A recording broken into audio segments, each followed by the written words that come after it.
Purpose क्या है उसका? अच्छा, नीड पूछे अगर आपको, हम नीड है कुछ? मर जाएंगे ज्वेलरी नहीं पहनेंगे तो। पर लोग क्यों पहनता है कड़ा, क्यों पहनता है चेन? देखो मेरे पास पैसा है। तो ये खरीदा ही जाता है स्नॉब अपील के लिए।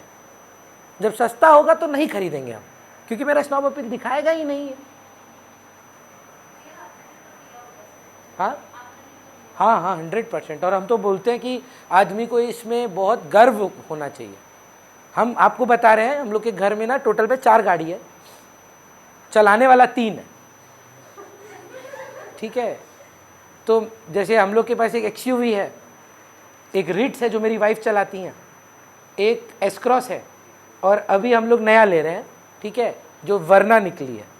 अब मेरा घर आप घर जानते हैं, ये ना चिल्ड्रंस पार्क के पास है, ये जस्ट मोड़ क्रॉस करेंगे आप वहाँ से। तो मेरा जीवन क्या है जानते हैं? घर से ट्यूशन, ट्यूशन से घर, उसके बाद बाइक भी एक ठो मेरे, जिससे हम ट्रैवल मैक्सिमम टाइम, अगर हमको कोई बुलाता है हम उसी बाइक से ही ट्रैवल करते हैं। साइकिल भी है, पर साइकिल पर वो भी शो ऑफ के लिए, कभी जीवन में यूज़ नहीं किया उसको। हाँ, वो बस ऐसे ही शौक के लिए लिया हुआ चीज़ है।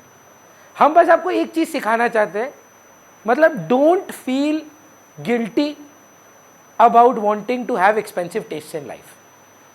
No, we live in a very socialistically dominated country, that where being rich or wanting to earn more money or spend more money is associated with a bad thing. Be humble, ये सब जो बात होता है ना, वो सिर्फ वही बोल पाता है, सॉरी अगर हम ऑफेंसिव हैं, जो नहीं खरीद पाता है। Yes, be humble, but don't let the ambition die out. Always want something more than what you have. तभी तो वो मिलेगा यार, मांगोगे नहीं तो मिलेगा कैसे? तो आज अगर आप कोई चीज खरीद रहे हैं ना शो ऑफ के लिए, इसमें कोई शर्म का बात नहीं है। हाँ, वो शो ऑफ खरीद कर आप किसी को रगड़ो मत कि ये नाइकी, मेरे पास तो गुच्ची है, ये नहीं करो, बस वो आपको समझना। आप पहन के घूमो ना, दूसरा को मत बोलो। So that is what I was trying to say. तो ऐसा बहुत चीज मिलेगा आपको जो मैं फालतू में खरीदता हूँ, जस्ट क्या दुनिया को बताने के लिए कि ट्यूशन का पढ़ा के मेरे पास बहुत पैसा है, और कोई कारण नहीं है मेरे को लेने का, कोई रीज़न भी नहीं है, पर बेटर हो जाता है कुछ, जीवन अच्छा लगता है अपने बारे में। लॉ ऑफ डिमांड काम नहीं करेगा उन चीज़ों पर। चलिए दूसरा, I think self explanatory points है। इमरजेंसी, तो बच्चा बुक में ना बुक पॉइंट पढ़ के बोल दिया, भैया वॉर का टाइम पे चीज़ों का दाम जब बढ़ जाता है तो लॉ ऑफ डिमांड नहीं फॉलो होता। बोला इतना दूर काहे जाना है, बारिश पड़ रहा है, उबर बुक कर रहे हो, जाना है घर, 4 गुना सर्च करके दिखाएगा तो भी लोगे। वॉर तक जाने का जरूरी नहीं है, इमरजेंसी घर पे भी होता है ना। हाँ, जोमेटो स्विगी करता ही है, rates will be higher than usual, और आप लेते हैं अगर इमरजेंसी हो। लॉ ऑफ डिमांड थोड़ी ना फॉलो करते हैं, गेस्ट को बोलेंगे देखो प्राइस राइज हुआ है, आप घर चले जाओ, आप हाँ आपको आज खाना नहीं मिलेगा, बिकॉज लॉ ऑफ डिमांड पूरा करना है। या सोचिए अगर आपको घर पहुंचना है, या सपोज कोई मतलब भगवान ना करे हॉस्पिटलाइज्ड है कोविड के टाइम पर, सब चीज़ों का दाम, ऑक्सीजन सिलेंडर्स, दवाइयाँ महंगी हो गई थी, आप बोलेंगे देखो आप सलट जाओ, लॉ ऑफ डिमांड फॉलो करना ज़्यादा जरूरी है। प्राइस राइज हुआ है, हम नहीं खरीदेंगे दवाई, आप अपना देख लो क्या करना है। तो प्राइस राइज पर भी आप खरीदेंगे, या ज़्यादा भी खरीद सकते हैं, और प्राइस कम होगा तो भी आप उतना ही खरीदेंगे। Law of demand won't work for these things. इसका कुछ लिखवा नहीं रहा हूं बिकॉज सेल्फ एक्सप्लेनेटरी है ना। थर्ड पॉइंट लिखिएगा, ये इंटरेस्टिंग है। The quality price relationship, also known as the Veblen effect.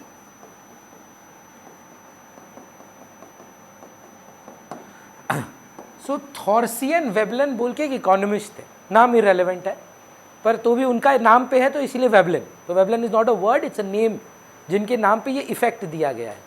सो उनका एक ऑब्जर्वेशन था प्रत्युष, जो मैंने अपने पापा में भी देखा। तो जैसे हम लोग ना, हमारी फैमिली पूरी बिग फूडी फैमिली है। जैसे आपको शौक है खाना पीने का, दाल मखनी पसंद है आपको, बेस्ट कहाँ का लगता है?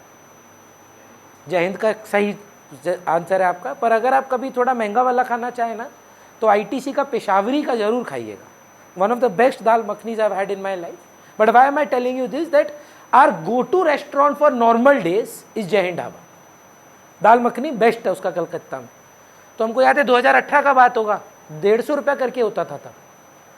तो तब स्विगी जस्ट आया होगा, तो हम बोले पापा को, पापा 180 दिखा रहा है, 150 का दाल 180 दिखा रहा है।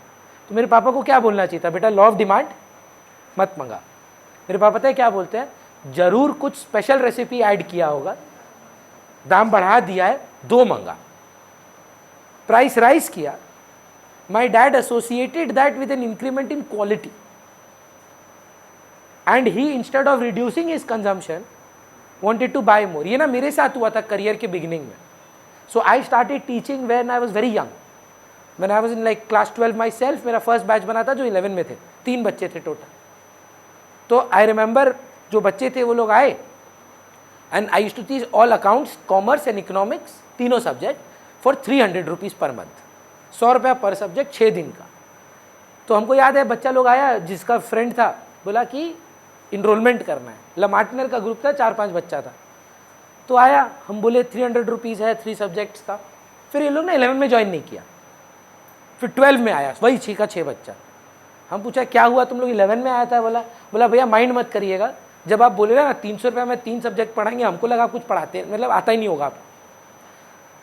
सस्ता चीज़ को हम लोग जज कैसे करते हैं, कई बार बकवास ही होगा ये।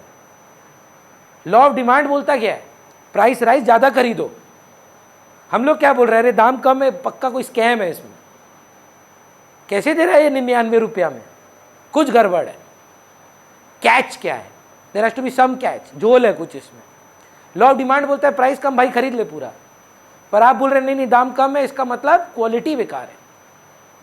सेम प्रोडक्ट रख दिया, सर्फ एक्सेल ब्लू, कोई अंतर नहीं रखा। एक 99 का 125 रुपया का, आप 125 वाला उठाते, कुछ होगा इसमें। अब नया new and advanced fair and lovely, आज तक देखे जा रहा है, हर 6 महीना में न्यू एंड एडवांस्ड ही होता रहता है, हर 6 महीना में देखते हैं। अब और भी बेहतर, अब ग्लो एंड लवली हो गया। अच्छा अब अलाउड नहीं है। तो वो लड़का लोग का क्या रखा है, ग्लो एंड हैंडसम? नहीं, एक तो था ना फेयर एंड लवली और फेयर एंड हैंडसम करके एक तो था, ग्लो एंड हैंडसम हो गया। अच्छा समझ रहे हैं हम क्या बोल रहे हैं, महंगा है तो बेटर है। पलक नोटिस करिए, लॉ ऑफ डिमांड क्या बोल रहा था, प्राइस राइज क्या करना है, कम कर दो। लॉ ऑफ डिमांड तो यही बोल रहा था ना, ये बोल रहा नहीं और खरीदो, अच्छा हो गया। इसी का सोच रही है भैया पता नहीं 1400 रुपया में कुछ एक्स्ट्रा पढ़ाते होंगे, इसीलिए चलो और 3-4 ट्यूशन ज्वाइन कर लेते हैं। अगर आप ये मेंटालिटी से सोचेंगे तो exception of law of demand है ना। लिखिए इसको, certain times the consumer associates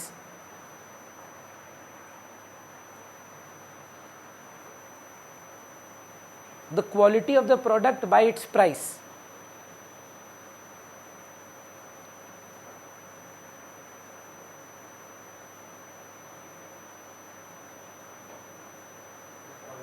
Of the products by its price। ये ना सबसे ज़्यादा स्कैम हॉस्पिटैलिटी में करता है लोग। तो रूम्स बुक करते समय नोटिस करिएगा, कई बार सेम रूम रहता है, वहाँ जानते हैं लग्जरी स्वीट, नीचे किंग स्वीट, फोटो अलग दे देता है पर है दोनों सेम। आपका इच्छा क्या होता है, बेटर वाला लेते हैं, तो अब ये सोचते हैं कि और अच्छा होगा तो आप वही वाला बुक करते हैं। अंतर कुछ नहीं होता है मोस्ट जगहों पे, हल्का फुल्का सीटिंग का अरेंजमेंट का फ़र्क है।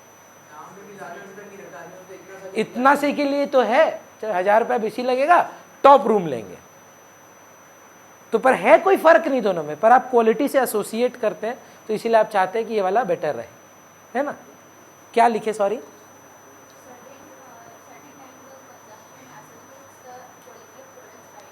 by its price।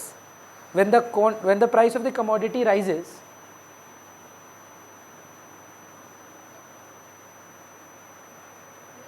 when the price of a commodity rises, It is associated with an increase in quality as well.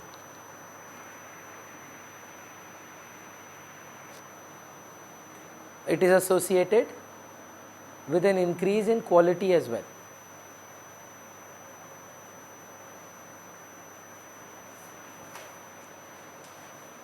चलेगा? कितना पॉइंट हो गया? 3. चौथा पॉइंट लिखिए.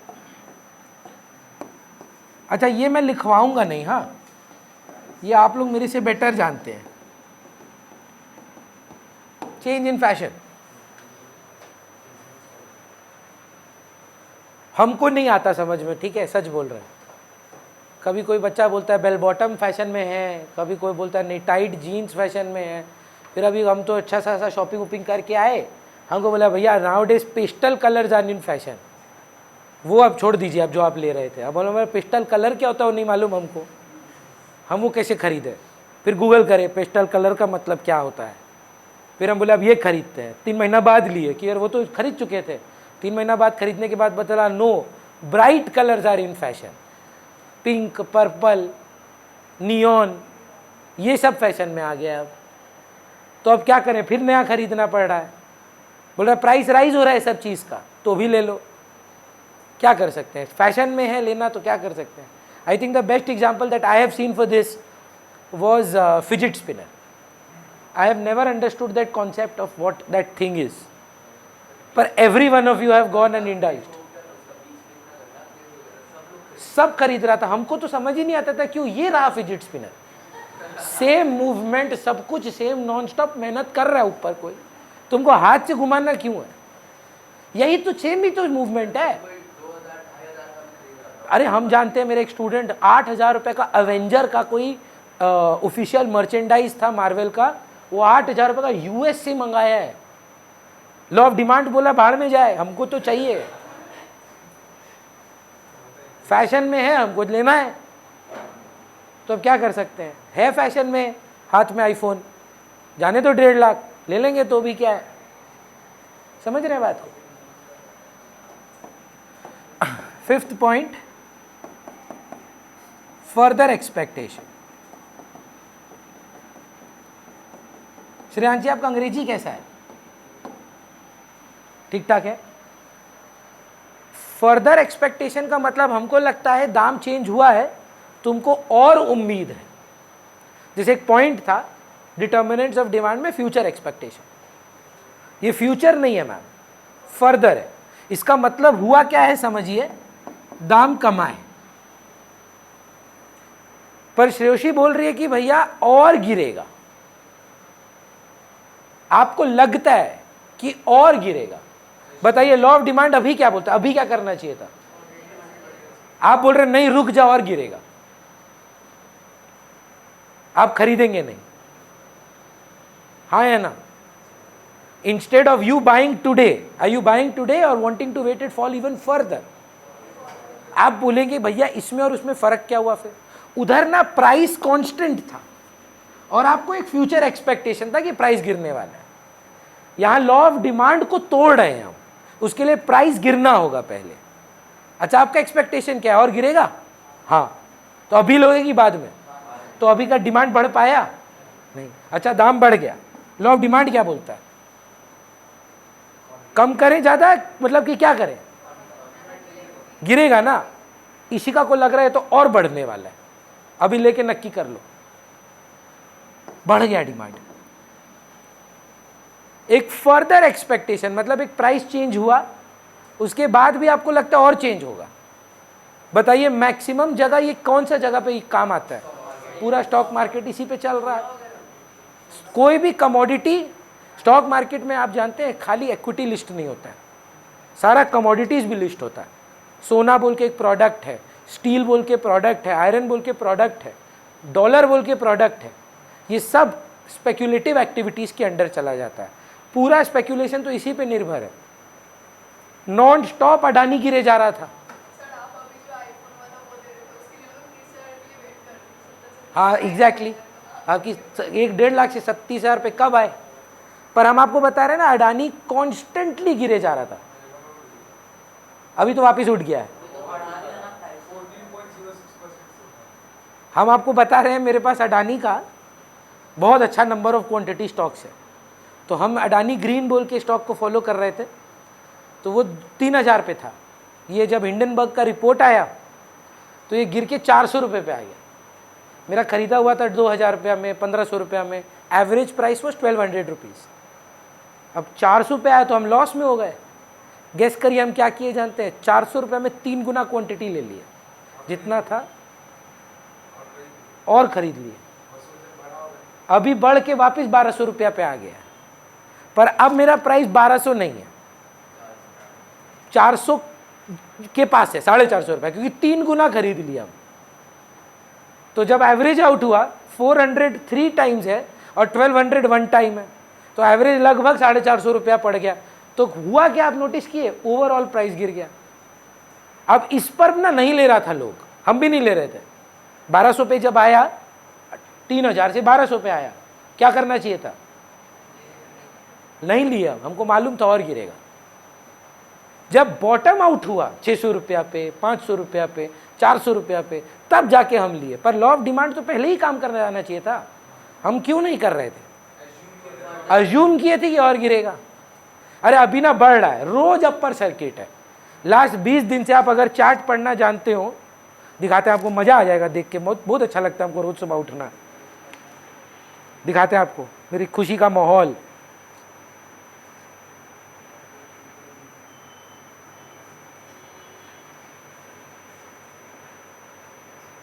कल मार्केट 800 पॉइंट गिरा है, अडानी ग्रीन को देखिए कहाँ जा रहा है, 5% ऊपर रोज। लास्ट 1 मंथ का ग्राफ देखिए, कहाँ उसका, ऐसा माता रानी का वैष्णो देवी में चढ़ाई नहीं होता है जैसे उसका चढ़ाई चल रहा है, रोज upper circuit, every day upper circuit, 5% रोज, खुलता है बंद। अडानी एंटरप्राइज तो भी कम बढ़ा है, आप अडानी ग्रीन फॉलो करिए एक दिन और देखिए रोज अपर सर्किट पे खुल रहा है। होना क्या चाहिए था, लोगों को नहीं खरीदना चाहिए था। रोज देख रहे हैं पेंडिंग ऑर्डर है, लोगों को लग रहा है और बढ़ेगा, ओरिजिनल प्राइस पे जाएगा 3000 वाला। अब जब देखो, वो तो किसी को पता नहीं है ना कब कौन की चीज बढ़ जाए गिर जाए, एक्सपेक्टेशन है बस। क्लियर है ये बात। नेक्स्ट लास्ट पॉइंट है आपका, आई थिंक ये भी वही सेल्फ एक्सप्लेनेटरी है, अगर आप लिखना चाहें तो लिखवा देते हैं, लिखिए। If we are expecting a further fall, if we are expecting a further fall,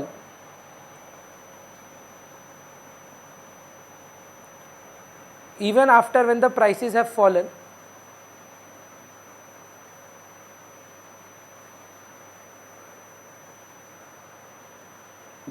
the law of demand won't work.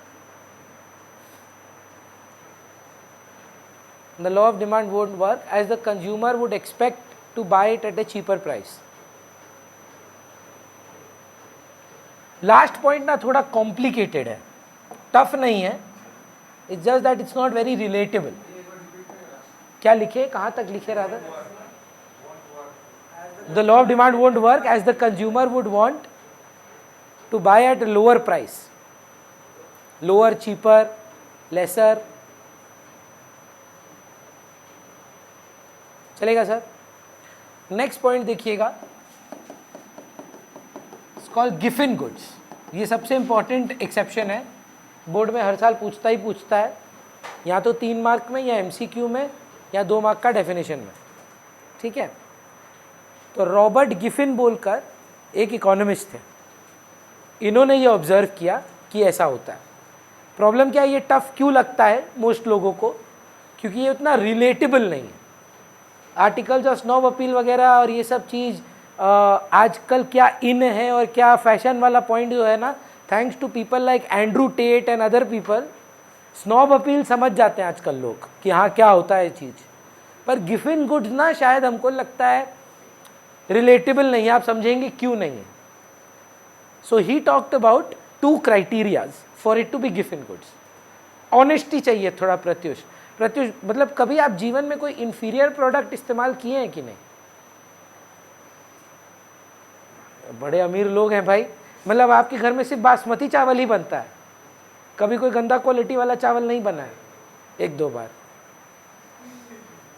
मेरा घर में तो 1-2 बार बासमती बनता है और नॉर्मल चावल डे टू डे चलता है। आपके घर में उल्टा है, बड़े लोग हैं भाई, कंग्रेचुलेशंस। अच्छा, दूसरा सिचुएशन देखिए, आपके घर में सर रोज अल्फांजो मैंगो ही आता है क्या, कि कभी कभी थोड़ा लोअर क्वालिटी वाला मैंगो भी आता होगा? Sorry, exactly. तो अल्फांजो तो टॉप क्वालिटी है ना, प्रीमियम क्वालिटी है। तो what I am trying to say that हम सब may be not on a regular basis कभी कभी इंफीरियर प्रोडक्ट यूज करते हैं, है ना। हमेशा तो आप मतलब हाई क्वालिटी जीन्स पहन के घर से बाहर नहीं निकलते हैं, कभी कभी लोकल घर पे पहनने वाला जीन्स भी लेते ही होंगे आप, है ना। जैसे मेरा तो जैसे वार्डरोब ऐसे ही हिसाब से डिवाइडेड है, जब डे टू डे पहनना है तो थोड़ा सस्ता वाला ले लेते हैं, बाहर पहनने के लिए कपड़ा चाहिए तो चलो ठीक है, वही ज़ारा, H&M और ये सब है, वहाँ से खरीदते हैं। और अगर थोड़ा सा मतलब डे टू डे पढ़ाने जाना है, शर्ट वर्ट चाहिए, तो ऐसे अमेज़ॉन वाला ही परचेज कर लेते हैं। तो क्या इंफीरियर गुड्स हम यूज़ कर रहे हैं? हाँ। पर क्या मेरा जीवन इंफीरियर गुड्स पर चल रहा है? The answer is no. जो हम वही प्रत्युष से बोल रहे थे, भैया मेरा ना लाइफ नहीं चलता उस पर। And by life I don't mean the day to day frequency. What I mean by that is the percentage of the income that you are spending on it. जैसे बहुत बहुत कम परसेंटेज ना हम लोग अपनी इनकम का चावल पे स्पेंड कर रहे होंगे, even it is the best quality और द वर्स्ट क्वालिटी। आपकी एनुअल इनकम मान लीजिए अगर 50-60 लाख रुपया है, आप साल का कितना चावल खा लेंगे? 10,000 रुपये का भी चावल अगर आप खा लेते हैं तो भी वो क्या परसेंटेज हुआ? Not even 1%। समझ पा रहे हैं हम क्या बोल रहे हैं? But for it to be given goods, 2 criteria fulfil होना होगा। वर्स्ट क्वालिटी प्रोडक्ट, इसके नीचे और कोई प्रोडक्ट नहीं, and you are spending major portion of your income on that product. आपको क्या लग रहा है अनामिका जी, ये किन के बारे में बात कर रहे हैं? बहुत अमीर लोगों के बारे में कि बिलो पॉवर्टी लाइन लोगों के बारे में? कि भैया एक गरीब आदमी जो अपने इनकम का maximum portion worst quality product पर स्पेंड करे, अगर ऐसा सिचुएशन हो तो वो गिवन गुड्स होगा। सिर्फ आप और हम अंकित अगर बैड क्वालिटी प्रोडक्ट, मतलब मान लीजिए रोज मेरा घर में डेविडॉफ नहीं आता है कॉफ़ी, हम ब्रू का कॉफ़ी भी पीते हैं, पर क्या उस ब्रू का कॉफ़ी मेरा मैक्सिमम इनकम का कंजम्पशन का परसेंटेज है? हार्डली 1% भी नहीं है। तो वर्स्ट क्वालिटी भी अगर है, पर अगर आप मैक्सिमम परसेंटेज अपने इनकम का स्पेंड नहीं करते तो वो गिवन गुड्स नहीं बनेगा। क्यों ये रिलेटेबल नहीं है आप समझ रहे हैं? क्योंकि भगवान की कृपा से fortunately I don't think this is applicable for any one of us, because they are not even talking about lower middle class people, they are talking about extremely poor people, below poverty line people. पर मेरा क्या problem है आप जानते हैं? जब तक मेरे को कुछ रिलेटेबल चीज़ नहीं मिलता है ना, मैं समझ नहीं पाता हूँ, और जब तक मैं नहीं समझ पाऊँगा मैं आपको समझा नहीं पाऊँगा। तो मैं थोड़ा इसमें घुसा और मैं एक चीज़ नोटिस किया कि मैं अपनी मासी लोग से बात करता हूँ एक बार, दो उनके लिए भी ये एप्लीकेबल नहीं है क्योंकि वो बिलो पॉवर्टी लाइन नहीं है, पुअर है। पर आपने क्लास 11 में अगर थोड़ा बहुत इको पढ़ा होगा, 2100 कैलोरी और 2400 कैलोरी वो अफोर्ड डेली कर लेते हैं, तो very poor, but they are not below poverty line. पर मैं तो भी उन्हीं का एग्जाम्पल लेके आगे बढ़ रहा हूँ। तो जैसे शाग्निक, इशिका एंड श्रेयोशी इस बात को अच्छे से समझेंगे, क्योंकि एग्जाम्पल में जो देने वाला हूँ वो फिश का है। तो in Bengal fish is a very staple food, है ना। कोई भी अगर आप कोस्टल एरिया देखते हैं तो महाराष्ट्र देखिए, केरला देखिए, उड़ीसा देखिए, बंगाल देखिए, सी से सराउंडेड है हम, वाटर बॉडी से भी सराउंडेड है हम, तो हमारा यहाँ फिश का कंजम्पशन लोकल्स के लिए बहुत हाई रहता है। तो मैं दीदी से पूछा एक दिन, बोला दीदी आप माइंड नहीं करिएगा, एक्चुअली जो मासी हमारे यहाँ काम करती हैं वो 28 साल से हमारे घर पे, और मैं 33 का हूँ, तो मतलब मान लीजिए कि मतलब बचपन से वही पाल रही हैं, मतलब एक मेंबर है घर की। तो वो खा रही थी, तो मैंने उनसे एक जेन्युइन क्वेश्चन पूछा, दीदी आप अफोर्ड कैसे करते हैं?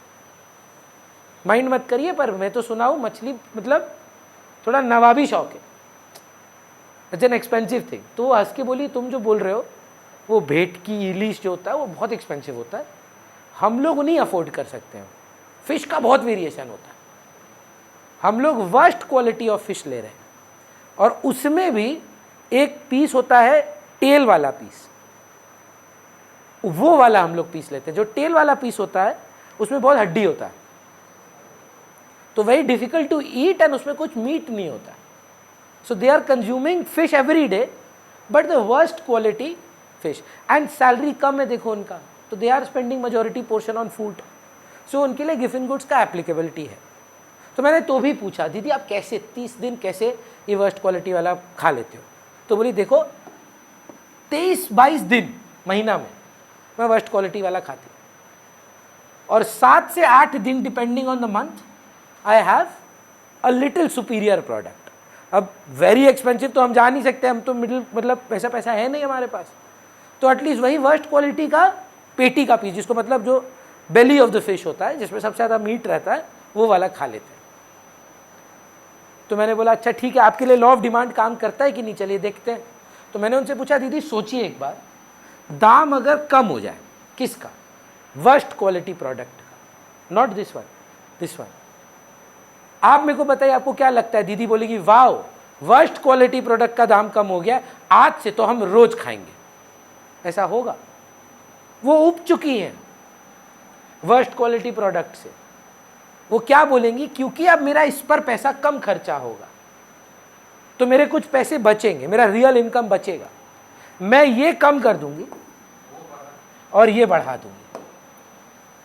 लॉ ऑफ डिमांड क्या बोला था? वर्स्ट, मतलब वर्स्ट हो नहीं हो, प्राइस फॉल, क्वांटिटी ज्यादा। दीदी क्या बोल रही है? प्राइस कमा, हमको नहीं खाना ये गंद, क्योंकि मेरा परचेजिंग पावर में इंक्रीमेंट आया है, हम दूसरा प्रोडक्ट खाएंगे। तो इसको थोड़ा सा कमा के पैसा बचा लेते हैं और अच्छा क्वालिटी वाला 1-2 दिन बढ़ा देते हैं। मैंने बोला चलो ठीक है, दाम कम हो रहा है वो तो ठीक है, दाम बढ़ गया तो। लॉ ऑफ डिमांड क्या बोलता है अंजुमन? दीदी को ये क्या करना चाहिए? पता है वो मेरे को क्या बोलती है? ये जो हम कभी कभी अफोर्ड कर पाते थे ना, नहीं कर पाएंगे। कैसे सर? सब्सटीट्यूट नहीं है ये दोनों। सब्सटीट्यूट होने के लिए सर दोनों को तो सिमिलर गुड होना होगा ना। ये तो क्वालिटी में जमीन आसमान का फर्क है। For it to be a substitute, उसका मतलब they are competing with each other. Would you consider travelling by first class air and by road substitutes? दाम में तो कितना फर्क हो जाता है। बाय एयर आप जा रहे हैं और बाय रोड आप जा रहे हैं, ऑटो में या गाड़ी में, सेम है, सब्सटीट्यूट है। क्वालिटी, प्राइस, ये सब चीज़ तो डिफरेंट है। सब्सटीट्यूट होने के लिए तो क्वालिटी सेम होना होगा ना, क्वालिटी तो सेम नहीं है सर। तो क्या करें? नोटिस करिए, वो बोल रही है दाम बड़ा है। Poor thing ends up having those bad fish the 30 days of the month, क्योंकि ये तो खाना ही है भाई। उनके पास ये लग्जरी नहीं है कि अच्छा इसका दाम बढ़ गया है ना, चलो इसको गिरा दो। खाएंगे क्या? घर किससे चल रहा है, कैसे पेट भर रहे हैं? इसी से। तो जो पैसा कभी कभी स्प्लर्ज के लिए यूज हो जाता था, वो नहीं करके they will and up buying actually more. So first आप समझिए गिफिन गुड क्या है। गिफिन गुड का डेफिनेशन क्या है? A worst quality product on which the consumer is spending is maximum income on. अब how does it deflect the law of demand? When price rises we buy more of it, when price falls we buy less of it. Why do we buy more of it? Because when the price rises, there is no purchasing power. So we don't have an option to shift to a separate product. We end up buying the same product, more quantities. Aditya, when the price falls, there is an increment in purchasing power. So I don't want to buy the worst quality product, so therefore I buy the better product. Is that absolutely clear? चलिए, ये मैं लिखवा नहीं रहा हूँ, पर लिखवाऊंगा, तो जगह छोड़ दीजिए। नेक्स्ट हेडिंग दे दीजिए, लास्ट पॉइंट है, फिर चैप्टर कंप्लीट है। हेडिंग दीजिएगा difference between movement and shift of demand.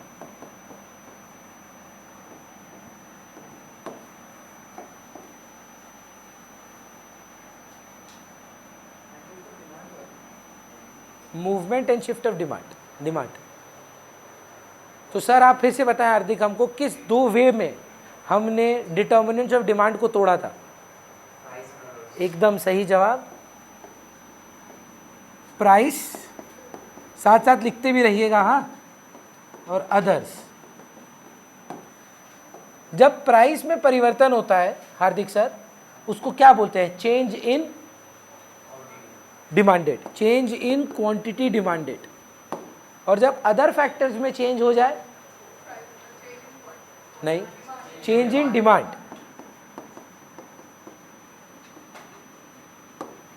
यही दो क्लास आप मिस किए हैं। हाँ, अब एक बार एक्सेस पे बात करते हैं अंशुमन।